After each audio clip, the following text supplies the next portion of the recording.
Hello, I'm Jenna Harper, the woman who thought a trip to Lisbon with her ex-husband would fix a broken life. 3 months after our divorce, Ryan Harper, 35, charming as a snake, and twice as slippery, talked me into it. "Let's hit Portugal, Jen," he said, lounging in my Chicago apartment like he still belonged there. A clean break, just friends. At 32, I'm an ad exec who's paid to sniff out lies. But I fell for his pitch. Big mistake. We landed in Lisbon last week. Me, Ryan, and his cronies, Mark and Tara, who've always treated me like I'm crashing their VIP party. The city was a knockout. Sun-bleached rooftops, trams screeching up hills, the Tagus River cutting through like a silver blade. Ryan scored us an Airbnb in Alfama, all crooked streets and ancient vibes. Think stone alleys and echoes of Fado singers. I figured it'd be my shot to heal, to shake off the divorce wreckage. I figured wrong. Last night, we tore through the bars. Ryan slammed gin shots. Mark and Tara howled at his sloppy charm. And I nursed a single glass of white wine, the buzz blurring their noise. "You're no fun, Jen." Ryan grinned, his hand grazing my arm. I pulled away, said I was done, and stumbled back to crash on the couch. His laugh followed me out. "Sleep tight, princess." I should have heard the edge in it. I woke up today to a ghost town. No clinking glasses, no Mark groaning about his head, just my duffel by the door and a stale whiff of fish from outside. "Ryan." My voice bounced off the walls. Bedroom's empty, blankets kicked aside. Then I spotted it. A post-it mashed under my dead phone. Ryan's jagged scrawl. "Time to fly solo, Jen." I froze, the note quivering in my grip. My phone was a brick. No juice, no charger. Though Ryan swore he'd tossed one in my bag. I dug through it. Passport. A smashed granola bar. €20 jammed in a pocket. No wallet, no cards, no trace of them. The quiet hit like a fist, slow, deliberate, the kind that sinks in before it explodes. Outside, Alfama hummed low. Tourists snapped shots of tiled walls. A guitarist strummed for tips. The river shimmered far off. Ryan's rental car vanished. I paced the stones, muttering, "He's screwing with me. He'll roll up any second." 10 minutes dragged by. A tram clattered past, and my throat closed up. This wasn't a prank. This was a knife in the back, twisted deep. I slung my duffel on, the strap clawing my shoulder, and moved. No direction, just momentum. The alleys snaked around me, all faded paint and dangling clotheslines.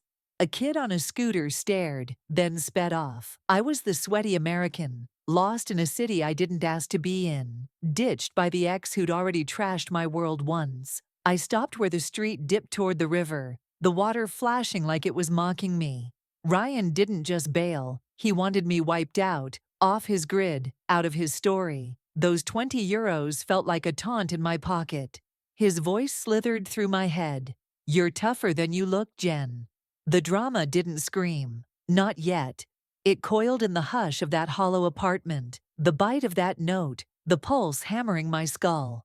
I wasn't sobbing or raging, but something ignited, steady and molten, right under my skin. Ryan thought he'd buried me in Lisbon. He was about to learn I'd claw my way out and drag him down with me. Hey, you reading this. Ever had someone you loved stab you in the back and walk away grinning? Drop it in the comments. Tell me how it went down, how you survived it, or if you're still picking up the pieces. Hit that subscribe button if you want to see how I turn this mess into payback. Ryan's got no idea what's coming, neither do you. I'd been trudging through Alfama's maze of cobblestone streets for an hour after finding Ryan's note. "Time to fly solo, Jen." Stuck under my dead phone in that empty Airbnb. My duffel weighed a ton, my ex-husband's betrayal heavier still. Ryan Harper, 35, my slick ex who'd lured me to Lisbon with promises of closure, had vanished with his buddies, Mark and Tara, leaving me with no wallet, no charger, just €20 and a gut full of rage. The Tagus River flashed through gaps in the old buildings, mocking me until my legs buckled. I dropped my bag against a wall, the stone cold under my palms, and caught a ripple of laughter from across the plaza, a neon-lit dive called Bar do Rio. I hauled myself over, the river's salty tang hitting me as I pushed through the door. Inside, it was all smoke and clatter, glasses clinking, low chatter in Portuguese. Sophia, mid-40s, dark hair yanked into a tight bun, stood behind the counter, her sharp eyes pinning me the moment I staggered in. "You look like death warmed over," she said, her English crisp despite the accent. I dumped my duffel by a stool and slumped down. "Feels about right." She slid me a glass of water, no fuss, then jerked her chin at an outlet on the wall. "Charge up, you've got that stranded vibe." I plugged in my phone, no charger from Ryan, big surprise there, and Sophia tossed me a frayed cord from under the bar. €5. I forked over a bill, my stash shrinking to 15, and watched the screen flicker to life. 1% battery, barely enough to tease me. I dialed Ryan. Voicemail. Mark? Blocked. Tara, her chipper, leave a message, grated my nerves. I hung up, fists clenching. Sophia wiped a glass, eyeing me. "Guy trouble." "Ex-husband," I muttered. "Ditched me, took my wallet, my ride, everything." She raised a brow, but didn't pry. My phone pinged. Email trickling in. I tapped it, expecting junk, and froze. "From my boss at the Chicago ad firm. Sent an hour ago. Jenna, got your resignation. Sad to see you go. Good luck." My heart slammed against my ribs. I hadn't quit. I flipped to LinkedIn, hands trembling. There it was, Ryan Harper, Senior Creative Director. My job, posted last night while I slept through his getaway. The bar tilted. Sophia's voice cut through the haze. "You good?" I couldn't speak. Ryan hadn't just stranded me, he'd gutted my career and kicked dirt over it. I called my mom, Linda Harper, 60, still in Evanston, the one person I thought would have my back. She picked up, voice thin. "Jenna? Where are you?" "Lisbon," I choked out. "Ryan left me here, Mom. He faked my resignation, stole my job."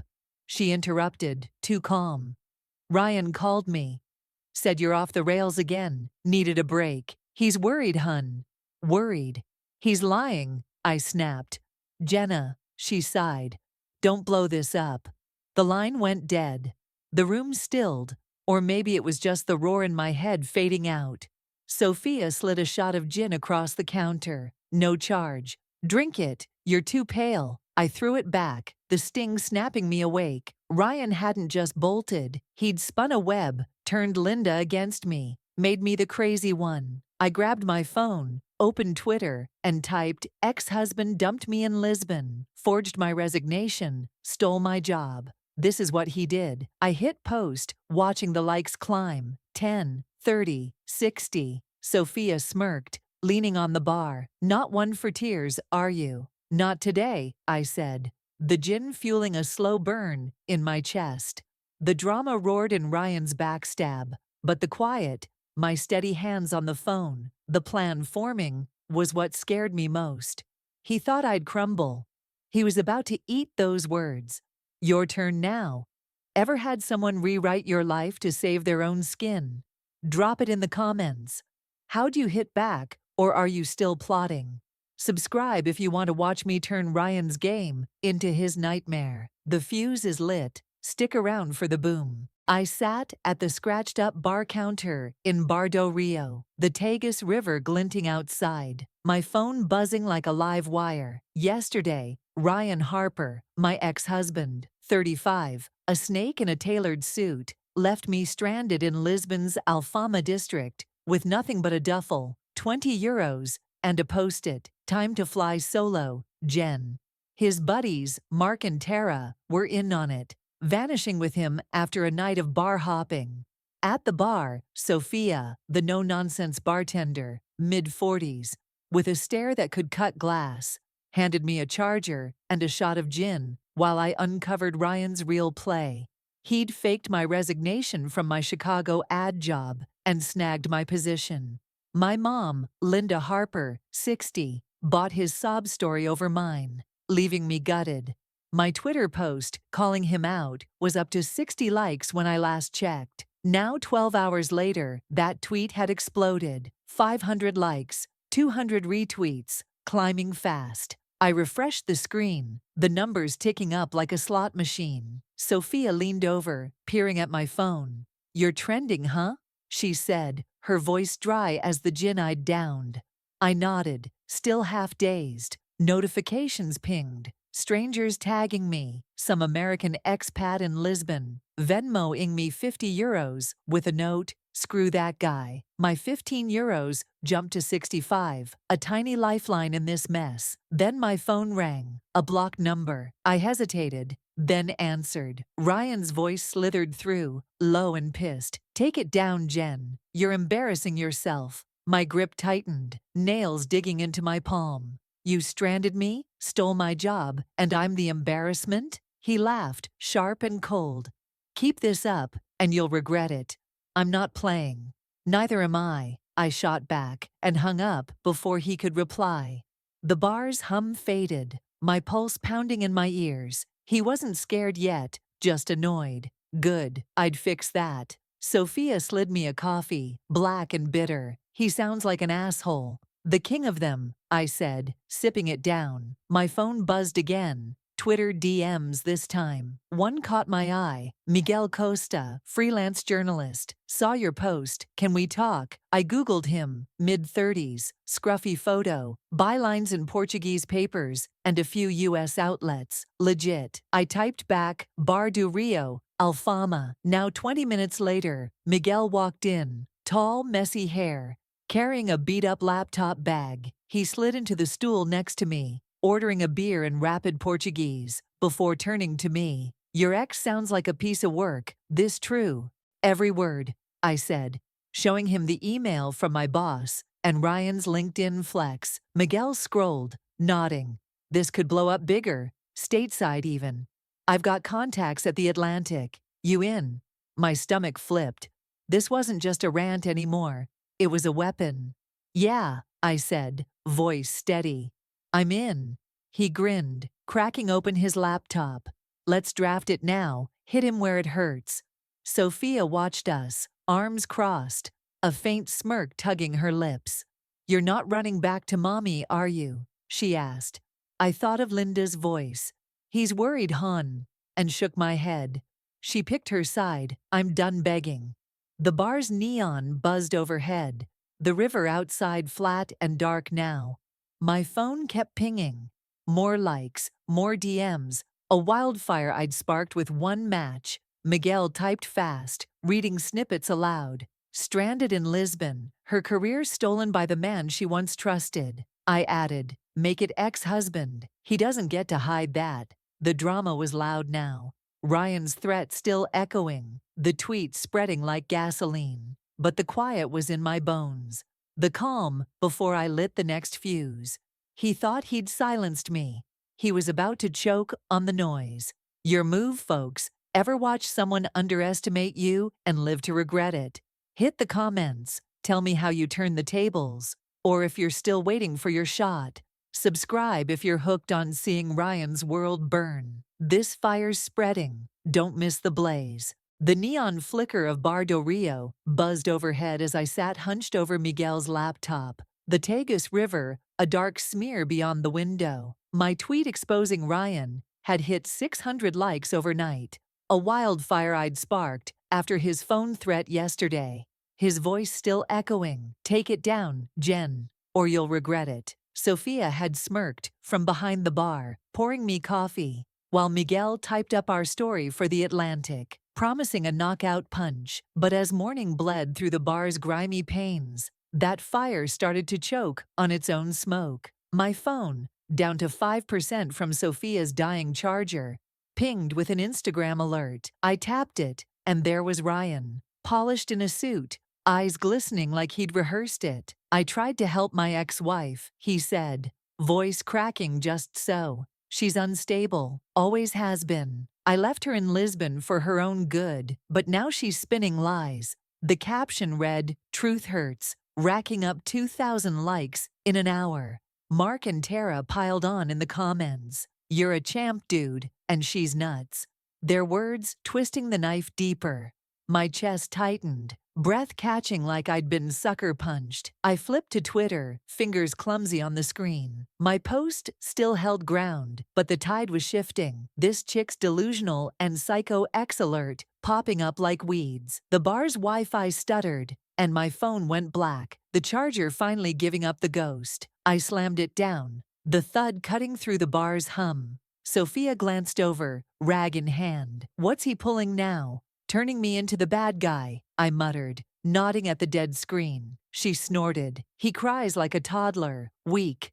Weak didn't matter. He was winning. My 65 euros from that Venmo stranger were dwindling. Coffee here, a stale pastry there. And now I couldn't even fight back online. Miguel rubbed his face, bleary-eyed from his corner. "The Atlantic needs it by noon tomorrow. We're still good." Good?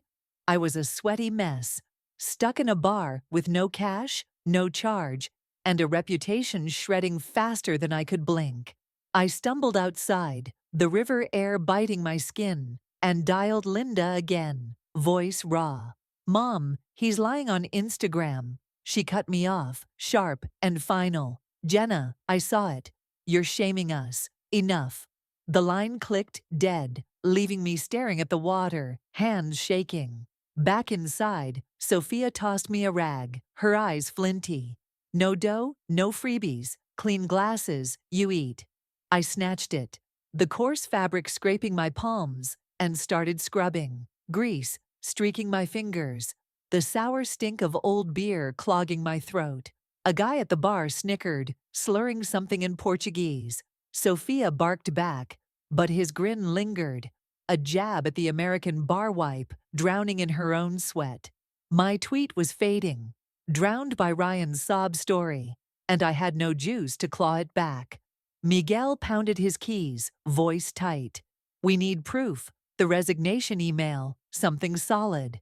I dropped the rag, water soaking my jeans, and sank onto a stool. "It's in my work account. Ryan's got the login. Old shared stuff." My words cracked, fatigue slamming me hard.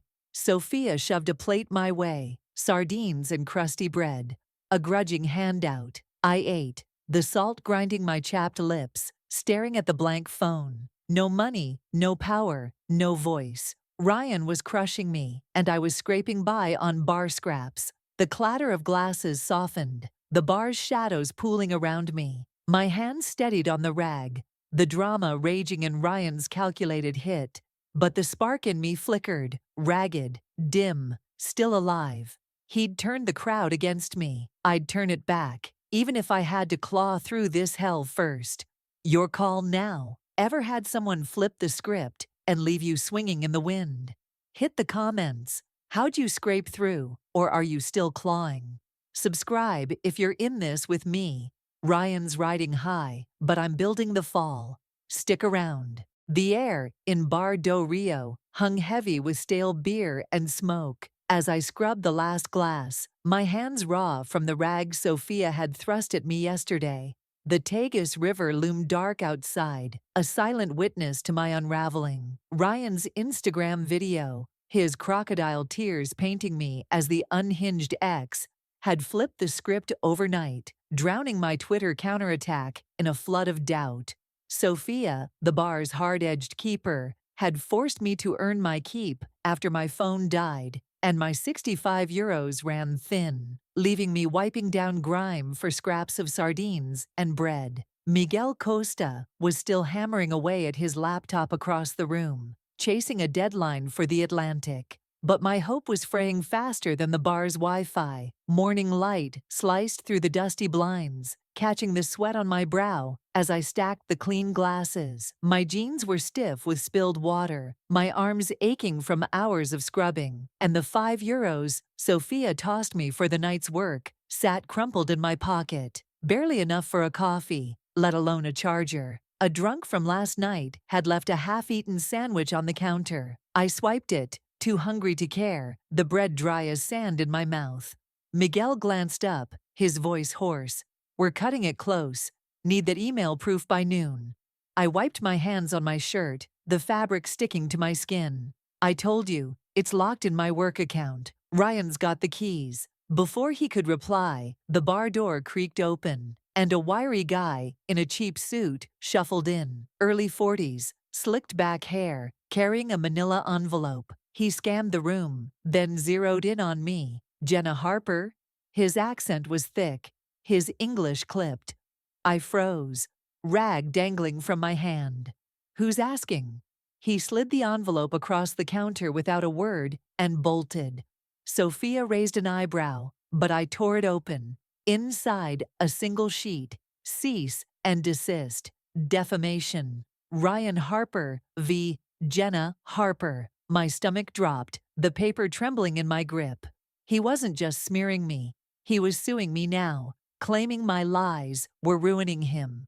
I shoved it at Miguel, my voice cracking. He's hitting me with this. He skimmed it, jaw tightening. Legal scare tactic. Bullshit. But it'll spook the Atlantic if we don't have evidence. I sank onto a stool, the bar spinning. No phone, no money. And now a lawsuit I couldn't fight. Ryan was boxing me in, and I was choking on the ropes. Sophia leaned over, peering at the letter. He's got cash for lawyers, huh? Figures. And I've got nothing, I muttered, the €5 in my pocket mocking me. The bar's phone rang, shrill against the quiet. Sophia answered, then held it out. For you. I grabbed it, expecting Miguel's editor, but it was Linda's voice, cold, clipped. Jenna, I got a call from Ryan's attorney. They're serious. You need to stop this nonsense. My throat burned. Mom, he's burying me. You buried yourself, she snapped. I'm done cleaning up your mess. The line went dead, and I stood there, the receiver buzzing in my hand. Her words carving a fresh hole in my chest. Sophia snatched it back, her eyes hard. No more free calls. Pay or work. I dug out the €5, slamming it down for another night of glasses. My fingers numb as I grabbed the rag again. A tourist at the bar smirked, snapping a photo. Look at the broke American. And I ducked my head, grease smearing my knuckles. Miguel pounded his keys, muttering, "We're screwed without that email." I scrubbed harder, the glass squeaking under my grip, hunger gnawing at my gut. No cash, no allies. A lawsuit hanging over me. Ryan was winning, and I was sinking in this dive, one dirty dish at a time. The bar's hum faded, the river outside flat and unyielding. My hands shook on the rag, the drama roaring in Ryan's latest blow. But the fight in me sputtered, bruised, starving, still kicking. He'd thrown everything at me. I'd find a way to throw it back, even if I had to scrape through this pit to do it. Your play now. Ever had the world pile on when you were already flat out? Drop it in the comments. How'd you crawl through, or are you still stuck? Subscribe if you're with me. Ryan's got the upper hand, but I'm not tapping out. Watch this space. The clatter of glasses in Bar do Rio echoed through the haze as I scrubbed another sticky rim, my hands cracked and stinging from the rag Sophia had forced on me days ago. The Tagus River stretched flat and gray beyond the window, its stillness a cruel contrast to the chaos I was drowning in. Ryan's cease and desist letter from yesterday sat crumpled on the counter, a legal noose tightening around my neck after his Instagram video turned the world against me. Sophia had made me work for scraps, sardines and stale bread, since my phone died and my last €5 vanished into her till. Miguel Costa was still hunched over his laptop, racing a noon deadline for the Atlantic, but Linda's cold rejection over the bar phone, "I'm done cleaning up your mess," had left me hollow, scraping by in this dive. The morning crowd thinned, leaving a stale whiff of sweat and beer. My arms trembled as I stacked the glasses, the ache sinking into my bones. I'd snatched a crust of bread from a drunk's plate last night, too starved to flinch at the shame, but my stomach still growled, a low, gnawing ache. Miguel's voice cut through the fog, strained from lack of sleep. The Atlantic pulled back. Lawsuits spooked them. We're dead without that email. I wiped my brow, sweat mixing with grease on my sleeve. I told you, it's locked in my work account. I've got nothing left to crack it. The bar door swung open, and a gust of river air carried in a familiar scent, cologne, sharp and expensive. Ryan stepped inside, all pressed shirt and smug grin, his shadow falling over me like a storm cloud. My rag slipped, clattering to the floor. Sophia tensed behind the bar, her eyes narrowing, but she stayed silent. Jenna, Ryan said, voice smooth as oil. You look rough. Thought I'd check in. Maybe we can settle this. He slid a folded paper across the counter, an NDA, bold letters promising silence for a measly €1,000. Sign it, drop the drama, and I'll even throw in a plane ticket home. I stared at it, the bar's hum fading to a dull roar in my ears. Settle? My voice rasped, raw from exhaustion. You stole my job, trashed my name, sued me, and this is your fix? He shrugged, leaning closer, his breath hot on my face. You're a mess, Jen. Take the deal or I'll bury you deeper. Lawyers love a good sob story. My hands balled into fists, nails biting my palms, but my legs wobbled, hunger and fatigue pinning me down. Sophia stepped forward, voice low.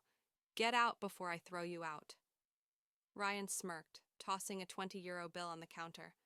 For her next meal, looks like she needs it. He sauntered out, the door slamming behind him, and I sank to the floor, the NDA fluttering beside me. Miguel rushed over, grabbing it. He's bluffing, trying to scare you off. It's working, I whispered, the room tilting. My stomach cramped, the bread crust from last night long gone, and the €20 glinted like a taunt. I'd have to beg Sophia to cash it just to eat. She hauled me up, shoving a glass of water in my hand. Drink, then decide. You're not signing shit yet. I gulped it down, the cold shocking my throat, but my head spun. Days of grime, hunger, and Ryan's blows piling up. Miguel paced, muttering, We need a hacker, someone to crack that account. I laughed, a dry, broken sound. With what? I'm washing dishes to survive. The bar's shadows pressed in, the river outside a blank slate. I clutched the glass, the drama screaming in Ryan's latest play, but my fight flickered, starved, cornered, teetering on the edge. He'd pushed me to the brink. I'd either snap or strike back from here. Your turn. Ever been backed into a corner with no way out but through? Hit the comments. How'd you break free, or are you still trapped? Subscribe if you're in this fight. Ryan's got me reeling, but the tide's about to turn. Don't blink. The dim glow of Bar de Rio barely cut through the haze as I slumped against the counter, the Tagus River a flat shadow beyond the glass.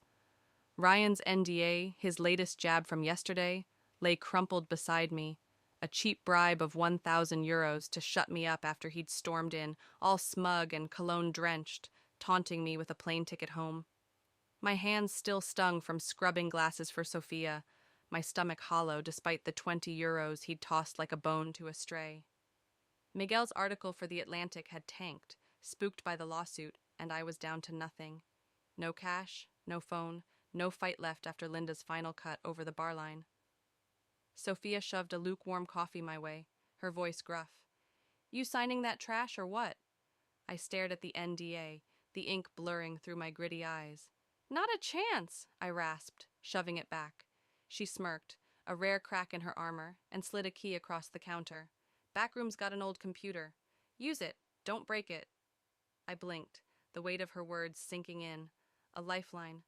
I grabbed the key, legs wobbling as I staggered to the cramped storage room, boxes of liquor stacked high, a dusty PC humming in the corner. It booted up slow, the screen flickering to life. My work email was a long shot. Ryan had the login from our married days, but I punched in the old password anyway, holding my breath. Access denied. My fist hit the desk, the thud muffled by the bar's low drone. Then a memory sparked. Our joint Netflix account, same damn password he'd used for everything. I typed it in, heart pounding. The inbox loaded, and there it was, an email from Ryan to my boss, time-stamped a week ago, attaching my resignation, his words, my name, a perfect forgery. I forwarded it to Miguel, hands shaking, then dug deeper. Another email, Ryan to a client, pitching my ad campaign, the one I'd slaved over last year, claiming it as his own. Jackpot. I saved it all to a USB Sophia kept in a drawer, my pulse racing. The bar door creaked. Miguel burst in, wild-eyed. You got it? I held up the drive. Enough to bury him. He grinned, but it faded fast. My laptop's fried. Hard drive crashed an hour ago. We're screwed unless... Before he could finish, a shadow loomed in the doorway. A woman, late 20s, sharp suit, blonde hair in a tight ponytail, stepped in, her accent pure New York. Jenna Harper? I tensed, expecting another of Ryan's goons. Yeah? She flashed a card. Lauren Pierce, TechCrunch. Saw your tweet before it got drowned. I've been tracking your ex. Shady ad deals, stolen pitches. You've got dirt? I handed her the USB, voice hoarse. Everything. He faked my resignation, stole my work. She plugged it into a sleek tablet, eyes scanning. This is gold. I can run it today. Exclusive, front page. Miguel paced, muttering, The Atlantic won't care now. Lauren cut in, TechCrunch'll hit harder. Silicon Valley hates a thief. I nodded, the room tilting as hunger gnawed at me, but a fire flared in my gut. She typed fast, uploading the files, then paused. One more thing, got a recording? I froze, then remembered. My dead phone, still in my bag, had a voicemail from Ryan's call days ago. Sophia fished out a charger from the bar, and we plugged it in, the screen flickering to life. His voice spilled out, smug and clear. Take it down, Jen, or you'll regret it. Lauren hit record, grinning. This seals it. By noon, the story dropped. Ad exec exposed, stolen campaigns, forged resignations, and a voicemail of threats. Twitter erupted. Ryan Harper trending, his Instagram video buried under a storm of screenshots and my forwarded emails. His company's stock dipped, clients bailed, and a follow-up hit. Lawsuit withdrawn amid scandal. I leaned against the bar, the USB cold in my hand, watching Ryan's world crumble from a dusty screen. Sophia slid me a gin, no charge. Told you not to sign. I downed it, the burn steadying me. The drama roared in his collapse, but the quiet, my ragged breath, the weight lifting, hit harder. He'd lost everything. Job, cred, cash. I'd clawed it all back from the edge. Your move. Ever turned the tables on someone who thought they'd won? Drop it in the comments. How'd you pull it off, or are you still plotting? Subscribe if you're loving this. Ryan's down, and I'm just getting started. Next round's on me. The late afternoon sun slanted through Bar do Rio's grimy windows, casting jagged shadows across the counter where I sat, a cold gin in hand. The Tagus River sparkled outside. It came a stark flip from the storm I'd just unleashed. Yesterday, I'd cracked my old work email on Sophia's ancient PC, pulling the forged resignation and stolen campaign Ryan had used to bury me. Lauren Pierce from TechCrunch had taken it, along with his damning voicemail, and blown his world apart with a front-page exposé. Ryan's empire was rubble now, job gone, clients fleeing, his smug NDA a forgotten scrap on the bar floor. Sophia leaned against the counter, wiping a glass with a rare grin. You look less like a corpse today, I smirked, sipping the gin. My first real drink in days, not some pity shot. Feel like it too. The bar's old radio crackled, a Portuguese news snippet mentioning Escândalo Americano, Ryan's name tied to fraud, his company's stock tanking stateside. My phone, revived with a new charger Lauren had left behind, buzzed nonstop. Twitter alight with number Ryan Harper, his Instagram a ghost town, his lawsuit drowned in the backlash. Miguel slumped in a corner, nursing a beer, his laptop a fried relic. Should have been my story, he muttered. But there was no bite in it. I slid him a €20 bill. Ryan's last taunt, cashed out from Sophia's till. Next round's on him, he chuckled. The first real sound out of him since the Atlantic bailed. Lauren had called an hour ago. TechCrunch's traffic was through the roof. And a Chicago ad firm had pinged my inbox. Love your grit. Freelance gig. Remote? 6 figures. Start Monday. I'd typed yes before the gin even hit my throat. The bar door swung open. and a courier dropped a thick envelope in my lap. Legal docs, stamped and final. Ryan's company had settled $200,000 for my stolen campaign, wired to an account I'd barely had time to set up. I stared at the zeros, the weight of it sinking in. Sophia whistled low. "Guess you're not washing glasses anymore." I laughed, sharp and free, the sound bouncing off the bar's worn walls. "Guess not." I stepped outside, the river breeze cool against my skin. Lisbon sprawling before me, Alfama's tiled roofs, climbing the hills, trams rattling in the distance. My duffel still sat in the bar, but it didn't feel like baggage anymore. I'd come here broken, ditched by Ryan, Mark, and Tara, abandoned by Linda, scraping by on crumbs. Now I had a job, cash, and a city I'd claimed as mine. My phone pinged, Ryan's name.